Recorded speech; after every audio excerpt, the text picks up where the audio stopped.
સવારમાં નાહી ધોઈ ફ્રેશ થઈને આપણે રેડી થઈ ગયા અને આપણે એક ખાસ જગ્યાએ જવા માટે નીકળી ગયા. મિત્રો, આપણે અત્યારે 3 દિવસથી જુનાગઢમાં જ છે. આ ડુંગરો છે. સવારમાં પહેલાં તો ઢોકળા, પૌવા અને સાથે સાથે વેનીલા ગાંઠિયા અને ચા સાથે આપણે નાસ્તો કરી લીધો. આ શિવલિંગ તમને ઘણાના ફોટામાં તેમજ વિડીયોમાં દૂરથી જોઈ હશે. હું તમને નજદીકથી બતાવું છું કે આ જે શિવલિંગ છે તે એક બિલ્ડિંગ છે. તો આજે આપણે આવી ગયા છે ગિરનાર રોપવેની મુલાકાતે, એટલે કે ઉડન ખટોલા. હું તો ઘણી વખત અહીંયા આવ્યા કરું છું. આજે હું મારી વાઈફ અને છોકરા જોડે આવ્યો છું. તો આપણી આ સફરની શરૂઆત થાય છે જૂનાગઢમાં આવેલા ગિરનાર પર્વતની તળેટી ખાતેથી, જ્યાંથી આપણે ટિકિટ લેવી પડે છે અને ટિકિટ લેવા માટે આપણે વેઇટિંગ રૂમમાં વેઇટ કરવો પડે છે.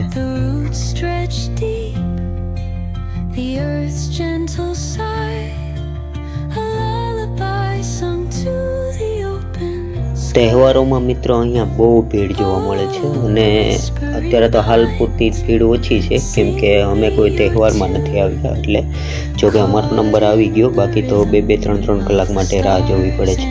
અને અત્યારે આપણે મિત્રો આવી ગયા છે ટિકિટ લેવા માટે. અહીંયા આપણે ઓફલાઈન ટિકિટ તેમજ ઓનલાઈન ટિકિટ બંને ટિકિટની સુવિધા છે. ટિકિટ લીધા બાદ મિત્રો આપણું ચેકિંગ થાય છે. અહીંયા લેડીઝનું પણ થાય છે, જેન્ટ્સનું પણ થાય છે. તો કુંજનું પણ ચેકિંગ થઈ ગયું, એ આવી ગયો છે. કુંજના મમ્મીનું પણ ચેકિંગ થઈ ગયું છે, એ પણ આવી ગઈ છે. અને અહીંયા ચેકિંગ થયા બાદ જ આપણે આગળ જવા દઈએ છે મિત્રો. તો ચેકિંગની પ્રોસેસ પૂરી થઈ ગઈ અને અમે હવે આગળ જવા માટે નીકળી ગયા છે. આગળ વધુ એક પ્રોસેસ આવશે જે હું તમને બતાવું છું. તો આગળની પ્રોસેસ માટે આપણે એન્ટર કરી ચૂક્યા છે હોલમાં. અહીંયા મિત્રો છે તે આપણે સાથે જેટલા પણ લોકો હોય એમનો ફોટો લેવામાં આવે છે અને એક સ્કેનર દેવામાં આવે છે. જે સ્કેનર દ્વારા આપણે એ સ્કેનરને સ્કેન કરીએ એટલે આપણા મોબાઈલમાં એ ફોટો આવી જાય છે. મારી ફેમિલીનો પણ ફોટો લઈ અને સ્કેનર મને આપી દીધું. તેમજ આની બાજુમાં જ મિત્રો સેલ્ફી પોઈન્ટ આવેલો છે. તો આ તમામ પ્રોસેસ પૂરી કર્યા બાદ આ છેલ્લો એક પોઈન્ટ આવે છે, જેના બાદ જ આપણને ઉડન ખટોલા જોવા મળે છે.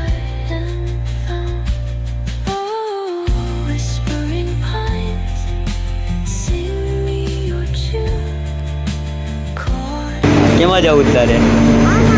એમાં જવું ના? તને આમાં રાખી દેવું છે, આમાં મોકલી દેવું છે?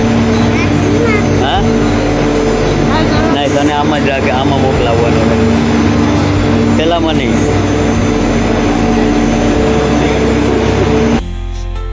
આટલી લાંબી પ્રોસેસ અને કલાકોની રાહ બાદ આપણે લિફ્ટમાં બેસવાનો વારો આવી ગયો છે અને ફાઇનલી આપણે રોપવેની લિફ્ટમાં બેસી ગયા છે અને 7 થી 8 મિનિટમાં આપણે પહોંચી જઈશું અંબાજી મંદિરની પાસે.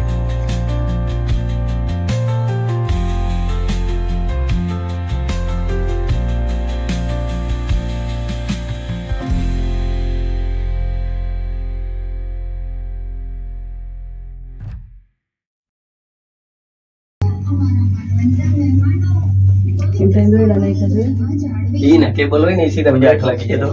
જો ભટકાવી જો કેબલ તૂટે એટલો જ થાય. કુંજ ભટકાઈ હજી તો વાદળ છે હો. હજી જવાનું, હજી તો વાદળમાં કરી જઈશું આપણે. મિત્રો, આ રોપવે વિશે તમને થોડી માહિતી આપું તો આ રોપવે અંદાજે 130 કરોડના ખર્ચે બનાવવામાં આવ્યો હતો. જો કોઈને ગિરનાર પર્વતના પગથિયા ચડીને જવું હોય તો 8 કિલોમીટર જેટલું અંતર કાપવું પડે, પરંતુ આ રોપવેના કારણે અંતર ઘટીને 2.3 કિલોમીટર જેટલું થઈ ગયું. તે પણ 7 થી 8 મિનિટમાં કાપી શકો છો. રોપવેમાં આપણે બેસીને આપણે જતા હોય ત્યારે વાદળોની ઉપર હોઈએ છીએ આપણે, અને નીચે ગિરનાર પર્વતનો કુદરતી સૌંદર્ય જોવા મળે છે.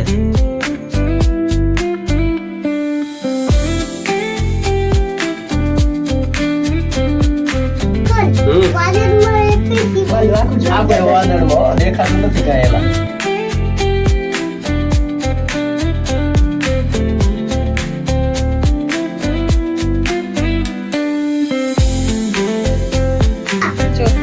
નીચે બેસી પૂછે કોઈ આવું નીચે નીચે એને આ બધું આવ્યું ત્યાં ઝૂલું આવે.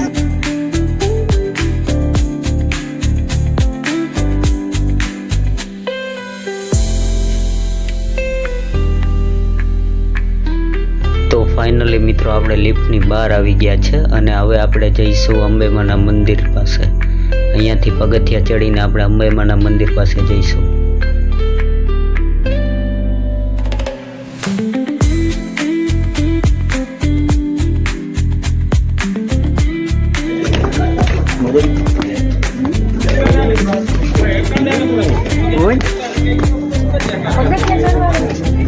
કોણ તો મમ્મી કે મજા આવી ગઈ.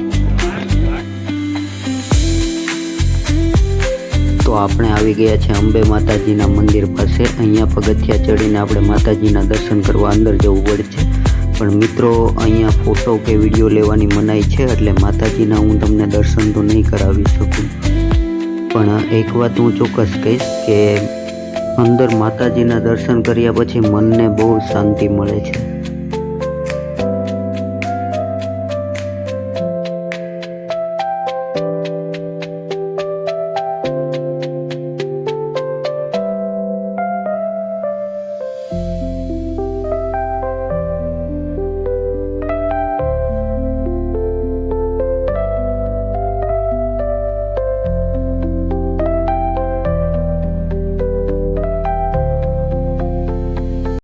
માતાજીના દર્શન કરી થોડા આગળ આવો એટલે ગુરુ દત્તાત્રેયની, જેને આપણે ટેકરી કહીએ છીએ, તે સામેની સાઈડે જ જોવા મળે છે. અને અહીંયા એક બેસવા માટેની સારી સુવિધા જોવા મળે છે.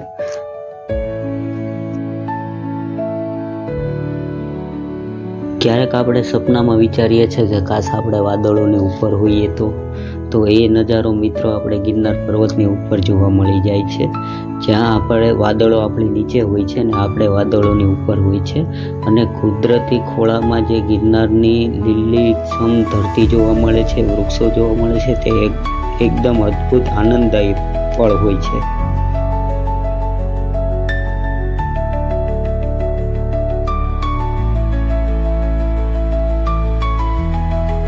તો ચાલો મિત્રો, આપણે રિટર્ન જવા નીકળી ગયા છે અને આપણે રિટર્ન ટિકિટ કરાવેલી હતી, એટલે હવે ફરીવાર ટિકિટ કરાવવાની જરૂર નહીં પડે, કેમ કે આપણે જ્યાંથી બેસ્યા હતા ઓલરેડી નીચેથી, ત્યાંથી જ આપણે રિટર્ન ટિકિટ કરાવેલી હતી. એટલે હવે બીજી કોઈ પ્રોસેસ તો નહીં રહી અને ડાયરેક્ટ આપણને જવાનો મોકો મળશે રિટર્ન.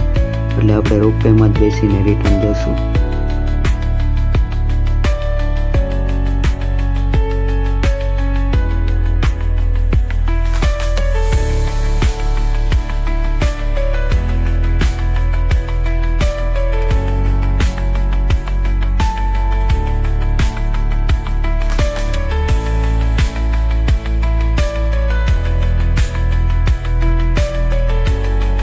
બીજી એક ખાસ વાત કે આ રોપવે સવારે 8 વાગ્યાથી લઈને સાંજે 6 વાગ્યા સુધી ચાલુ રહે છે.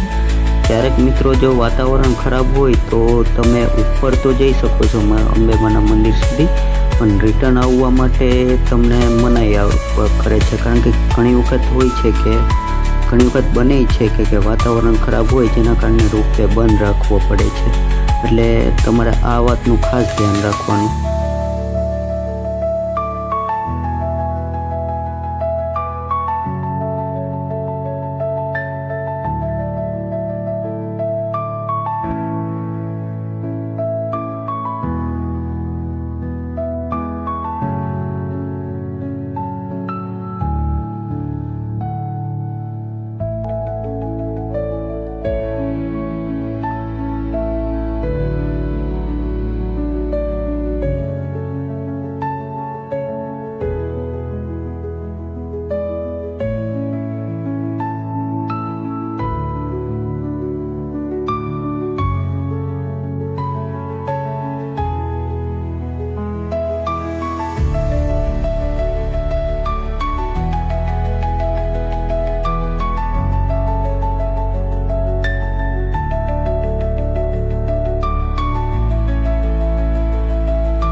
લિફ્ટની બહાર આવતાની સાથે જ આપણે મસ્ત મોટું શોપિંગ સેન્ટર જોવા મળી જાય છે, જ્યાં તમામ પ્રકારની આપણે શોપિંગ કરી શકીએ છીએ.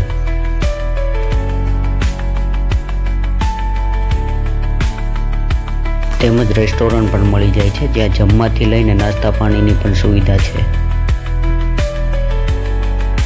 અલગ અલગ શોપિંગ સેન્ટર રાખવામાં આવ્યા છે, જ્યાં તમામ ચીજ વસ્તુઓ મળી જાય છે.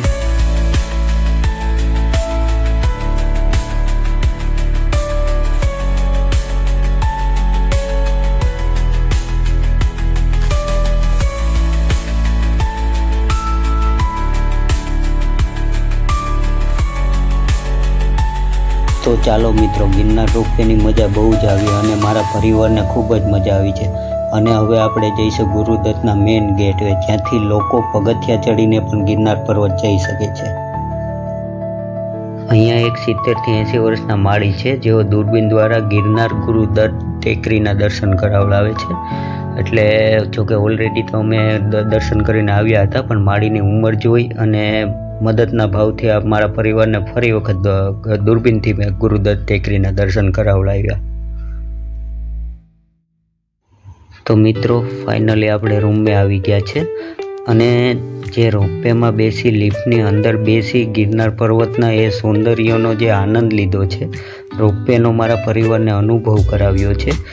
આ બધી યાદગાર પળને મેં કેમેરામાં કેદ કરી અને તમારા સુધી પહોંચાડી છે. જો આ વિડીયો સારો લાગ્યો હોય તો વિડીયોને શેર કરવાનું ભૂલશો નહીં અને તમે પણ તમારા પરિવારને એક વખત આ રોપવેમાં તેમજ ગિરનાર પર્વત ઉપર લઈ જજો મિત્રો.